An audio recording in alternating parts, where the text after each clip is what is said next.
Welcome to Daddy's Money Garage, part 2 of this series. Whatever. By the time you're watching this, we're already in Sikeston. So part 2 of this is pretty much just us fumbling around and preparing this thing for the track as best as we know how. Do we know how, John? No, we can't even keep our light charged. That's why it's really dim. It just died. Hang on. Better. Yeah, oh, God. Nope, it died. That's all it had. Just enough to flashbang you. We should probably get out of here before the cops come. Yeah. Because that's happened twice. Yeah. Rewind to the end of part 1, I guess. Days ago. Yeah. So I'm just gonna begin this video immediately after we shot the intro for the last video. Welcome to part 2, everybody. Do you like part 2 yet, John? We'll see. It's gonna be a lot easier than part 1 because we don't have a lot to do with this car because it's not driving there, it's going on the trailer. However, if you watched our video of us taking this car to the track, you know, there's some stuff we gotta do, and we did none of it after we left the track. Totally didn't, actually. Did nothing. This car came home and then it's been parked since, and we did nothing. Mainly because we were celebrating completing the project in the first place. That's what it was all about anyway. We don't care about being competitive, we care about having fun. Yeah. We have learned that this car runs rich. Something that didn't get caught on camera that I was looking for was smoke coming through the tailpipes, but you said that you saw it in person. The camera just didn't pick it up. No, the camera wouldn't have picked it up. It was too dark, but you could see it. It was a little fat. Not super fat, but a little fat. So I'm gonna take it down some more jet sizes. We need to actually put the race oil in this car that I spent almost $200 on. Freaking grief. Dude, it's red line, okay? It's expensive as hell. But it says race on it, so it's gonna, like, improve our ET. What do you want? With the amount of money we spent on this car, it's literally a drop in the bucket. And I mean that in the most literal sense. It's a drop in the oil pan. You should see the receipts. I've seen the receipts. Oil change. Pull the plug. Find them. Find them. Because we don't have... Because we don't have any. Should have gotten spares. Yeah. Check stuff. Make sure that the brakes are holding fluid. What else is there to do? Anything else we do, we have to do at the track for test to tune. Downsize on the jets. And We did get more ball gaskets, so we can do that. That's a big reason that we didn't do it at the track, because we didn't have any. Yeah, people were saying don't do that, but, you know, I don't know. We should probably just test that and find out for ourselves. Nothing on YouTube is a lie, though, so... Everything on the internet is true. Yeah.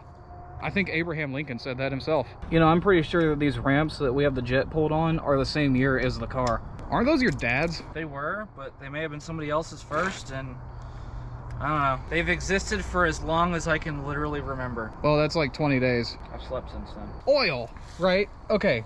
Everybody's going to talk about how expensive this oil is. I can already predict the comments. Usually you don't need 2 of these. We have a 7-quart oil pan. It's kind of sketchy to drive on the street, honestly. I've never talked about this before. Look how low the oil pan is. That's why we had to jack up the front so high, so that nothing would hit this while driving down the street. You probably stand to go higher, honestly. And when we drove it home, like that first night, it was like an inch off the ground. Oh, it was stink bugging. It was like this. Looked really cool. But anyway, back to what I was about to say. This oil, this is Redline Synthetic 30 weight race oil. I'm literally just reading the label, but even though it says, you know, 1030 right there. We're switching to synthetic because now this car has got enough miles on it to where it's not gonna matter. Everything's broken in fine, and we can switch to synthetic safely, along with a beautiful K&N oil filter. Why this oil is $80 a gallon, I don't know. Tell me why, but it's good. It says race on it, and that's, you know, probably why it's $80, honestly. Race car stuff, man. Race car. Realistically, this is a drop in the bucket compared to what we spent on this thing. So why not? It don't matter anymore. I know during the break-in, when we pulled the oil plug off, it had like pretty much nothing on it. No, yeah, it was pretty good. So I'm expecting this to be just the same. Yeah, there's a lot of gas in this oil though, so this is a good call. That's why you gotta change it, because you're gonna get gas in it until you get the tune right. Yep. Luckily, nothing broke, so I think we're good. K&N oil filters add like 5 horsepower. But it didn't include a sticker, so we're only getting 3. I haven't even posted the first video yet, and I'm already predicting the comments about how you did a lot of the work on my car the other day. Did I? Yeah, you pretty much did. Did you not even realize that? Chain. You did like the rolling around on the ground stuff that sucks. Yeah, that's why we have ramps today. Well, we were doing the tire rotation, so we couldn't use the ramps before, but this is nice. Yeah. If it ever comes to a point where we feel like it's an improper division of labor, do you just want to have a fist fight about it and get it on camera so we make money off of it? Anyway, we're talking too much. Let's do car stuff. It's draining. Oh yeah. Something else I just remembered. You know that exhaust leak? Did we ever figure out which flange it is? It's the driver's side for sure. Well, yeah, but forward or rear?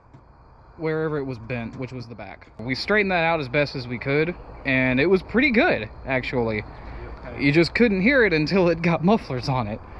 So now we're gonna have to tighten that up. While John has been taking off the oil filter, I went and washed off the drain plug, did not wipe it, and this is what is on it. It's pretty much what you would expect to see in a brand new engine. I'm not worried about it. There's literally no glittery chunks at all.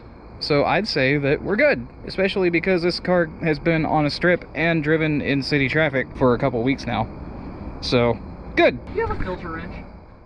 No. Cool. The convenient thing about using a GoPro is that they sell a light to put on it, and it's really helpful for when you have no choice but to work on your car at night. Dude, this oil's green. Is the funnel open? No, it is not. Okay, how do you work your magic funnel? Because I have... Just twist it? Just Twist. Oh, there it goes. Okay, now it's going. Yeah, I think you were sitting on the baffle. Yeah, I was.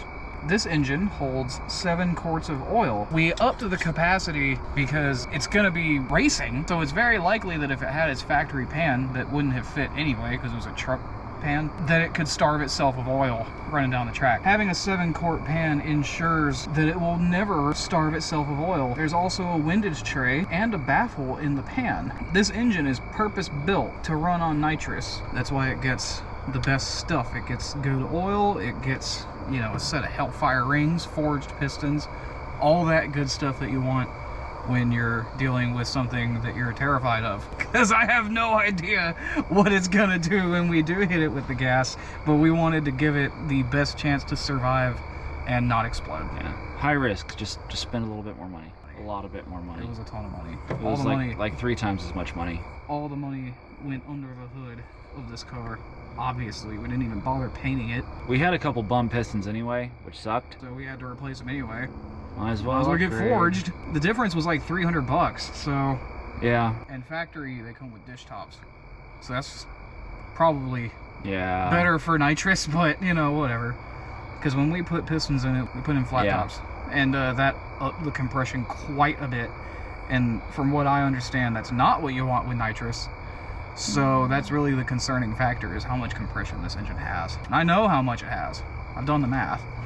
It's 11.3 static and 9.8 dynamic, which is rather high. It's going to be interesting when we hit it with nitrous. Also, this is going to take 3 hours to get this oil in this engine. It's a large funnel though, so it's easy to not spill.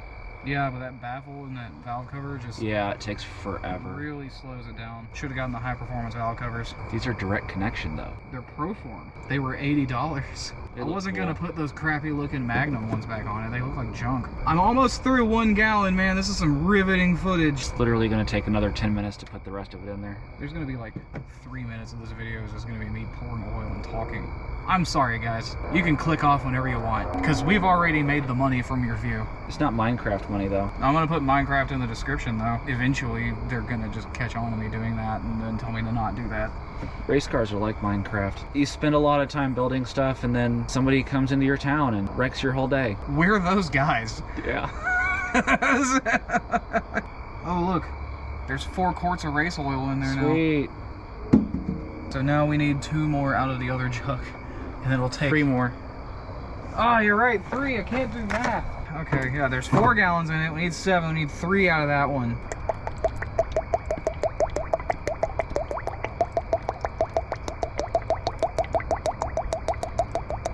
ASMR. It is a deep green. Yeah, it is. I'm gonna have to edit like so much of 10 this. 10 minutes of footage. 10 minutes of just dumping oil in an engine. We really earned our YouTube check this month. That would be the world's slowest beer bong. How do I write a negative review of this funnel? I started pouring my oil, and then my kids grew up and sued me for not being around when they were younger because I was putting oil into my engine. 3 stars. Parking was terrible. Oh wait, that's Yelp. It's not Amazon. By the time I was done pouring my oil into my engine, what I had started pouring in had evaporated, and I had to change the oil again. None of this is going to be funny. Oh, no, it don't matter though. I'm gonna go through and edit it. At this point, I've lost all my energy and don't even feel like doing Oh God, don't spill that. That's our spare quart. Okay. I mean, it was pretty much on the level, so.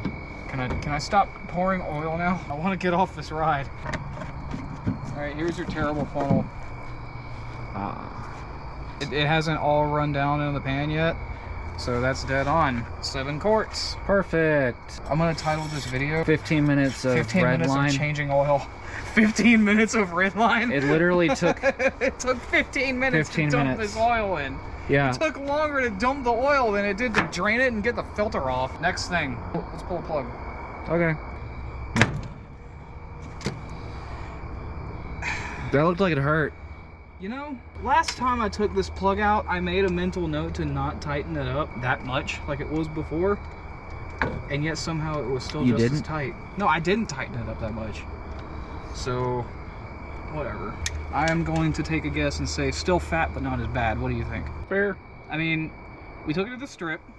When we drove it on the street, I hammered on it a little bit to try to clean it up.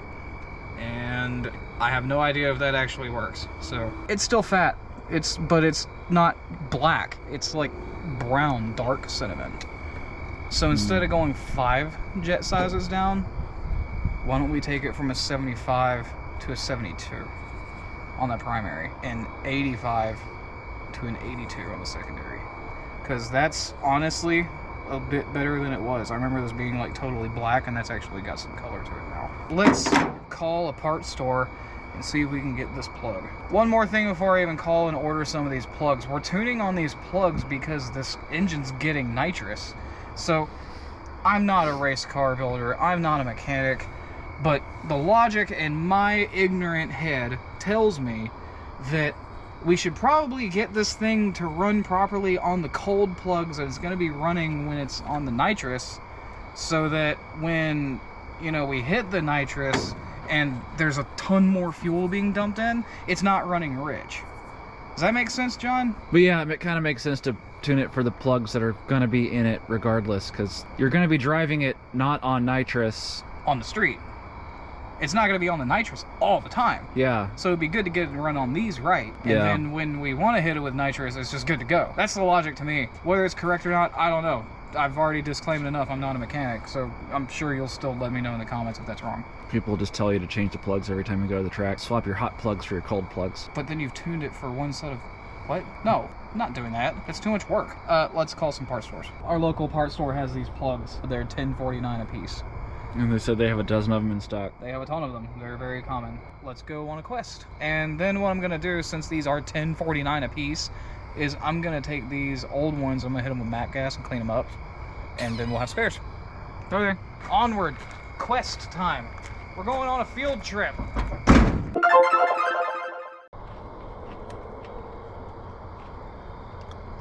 Oh, I'm eating caramel corn. We are back from our adventure. If you're interested in knowing what kind of plugs that we run in this thing, just because, you know, now I've got the part number in front of me and can tell you. Instead of NGK's BKR6 EIX.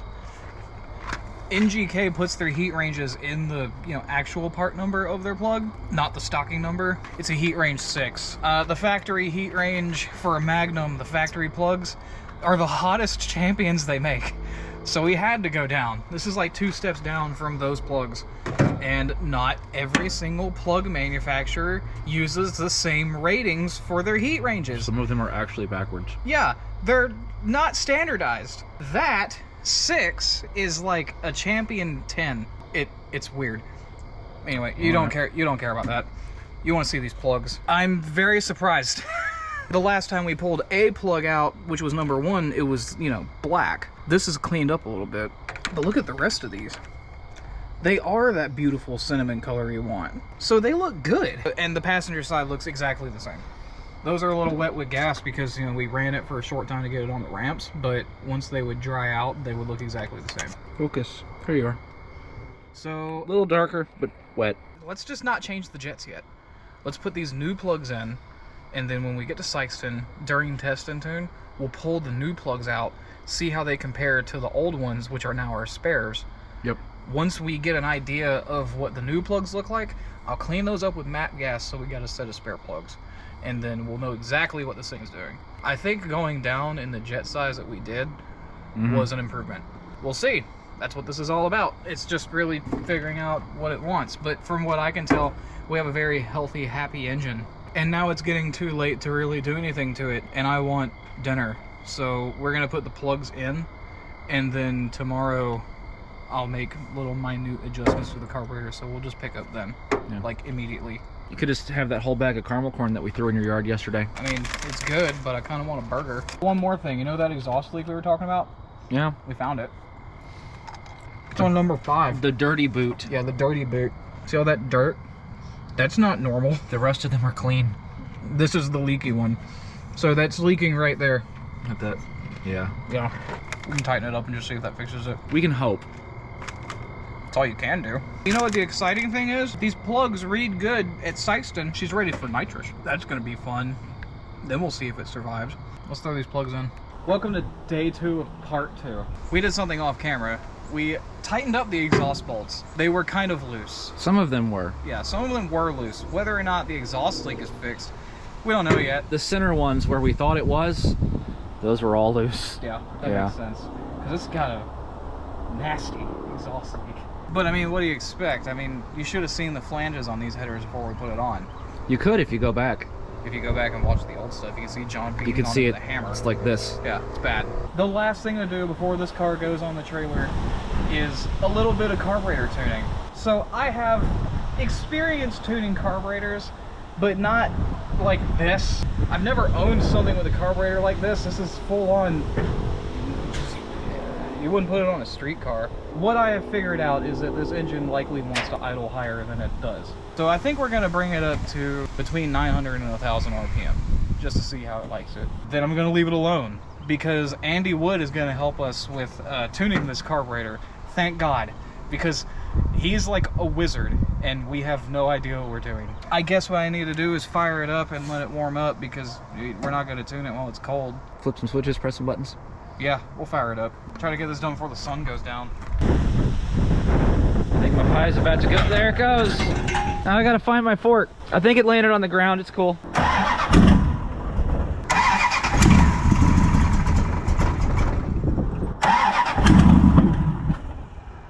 That's fire inside the carb. Did it catch fire? There was fire. I could see it through the filter.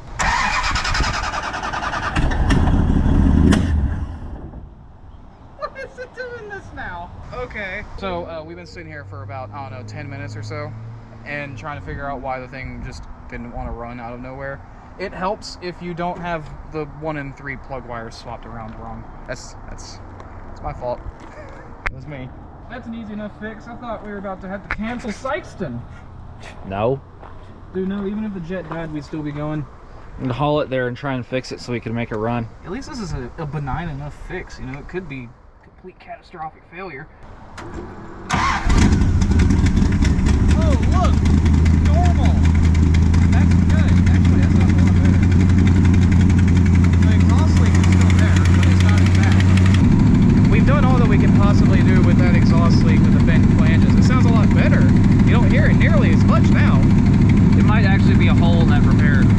Yeah, I wouldn't be surprised. Yeah. So, we'll let her warm up a second, then I'll start turning some screws, and then Andy Wood can fix all the mistakes I make. There's also something I forgot to do before we went to the track. You remember how I changed the jets out? Mm-hmm. You have to take the float balls off? Yeah. You know what you're supposed to do every time you take the float balls off of a Holly? Readjust other stuff. Readjust the accelerator pump, because it's in direct relation to the bowl. And if it doesn't go back exactly where it was before, this arm will have a slight chance of being out of adjustment. That could be some of the reason why it fell on its face. You know, it possibly, but you know, just for peace of mind, I'm gonna go ahead and redo this. Adjusting these arms is really easy. You want no play. See how you can hear it rattle around? I don't know if you can, if the camera picks it up, but yeah, probably. It rattles around a little bit. So we want to just get it to where it's solid. You're basically just setting preload on it, but you don't want it to be too tight or too loose. If it's too tight, when this is at full throttle, it can puncture that diaphragm. And if it's too loose, then it won't come in when it should. This should start moving and pumping gas as soon as this throttle linkage moves. See, that's a little loose, so I'm gonna let some slack out on it. And then, that's pretty tight. It's not jiggling around anymore. And then you just check to see if this starts moving immediately. Yep, it starts moving as soon as as that linkage moves. Now it's a double pumper, so we got 2 of those to do. Oh. Yeah. Double so pumper. nice, you got to do it twice, huh? Yeah, so that's got a little bit of play in it. See, the thing is that with the secondary, you can't do the same on the primary side, because that one doesn't start moving until you're like half throttle. So, but that one's got no slop in it now, and it's not, you know, to the point of binding up on it, so I'd say it's good. There's another adjustment that we can make, but we may not want to make it yet.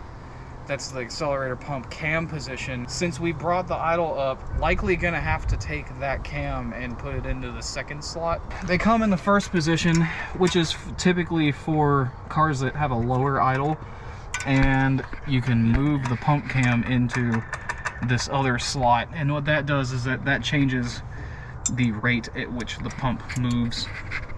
More action. Yeah, more action for higher RPM. And then it's got a little bit of a longer shot for lower RPM cars. At least that's my understanding. I like Edelbrock's, where you just have 1, 2, and 3. Instead of 9 pump cams. There's tons of them. There's different colors, they're all different. And that's, you know, really why Collies are a good race carburetor, because they're so versatile. We're done. We're done? We're done, yeah, we're ready, dude. She's ready for war.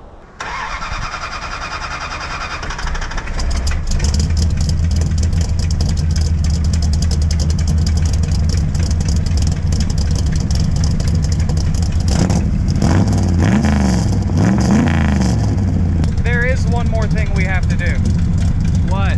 Come with me, John. Oh no. Okay, now I'm ready to go to Sikeston. I want to buy a new shirt. It's a lot of money for that style. You don't like my shirts? No. I love my shirts. I don't care if you don't like my shirts. Nice members only jacket. It's vintage. It's not 1985 anymore. More 1979. Oh, you know, whatever. I have one too. John, I just remembered. What? We didn't load up the car. We're not very good at this. Well, let's go load it up and then we're really ready. And the dong. And the dong.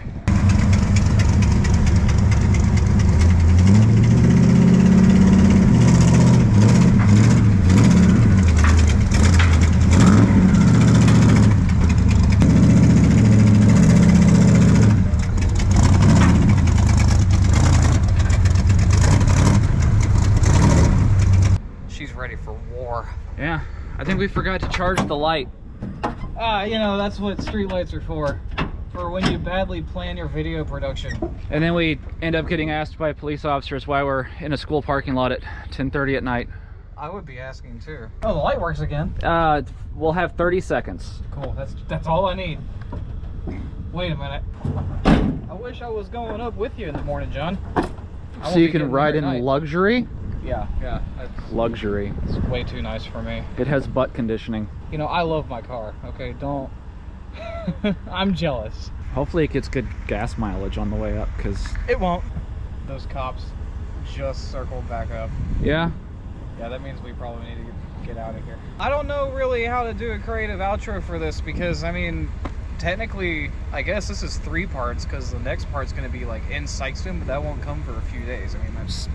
The people that are going will see it. They'll Yeah. see part 3 in person. They'll see it in person. They'll see it explode in person. They'll get to see all of the stuff that we normally edit out. Yeah. You edit see out. How many times I stutter. You know, there's like a bunch of jump cuts in the videos. It's because I stutter a lot and forget what I'm saying midway through saying it, like I just did. But I'm gonna edit it so it looks like I just spoke in one continuous sentence, because that's the power of Final Cut Pro. What was I talking about? Dude, we're trying to shoot an outro. Oh yeah. This is what it's like every time. Yeah, it is. What else could I possibly say other than like and subscribe? Because you're about to see something cool. Something's gonna happen. I don't know what. Do you know what, John? Some people are going to be surely disappointed, and others are going to be angry, probably, because that's how life goes most of the time. Likely. See you in Sikeston. Catch you in the next one.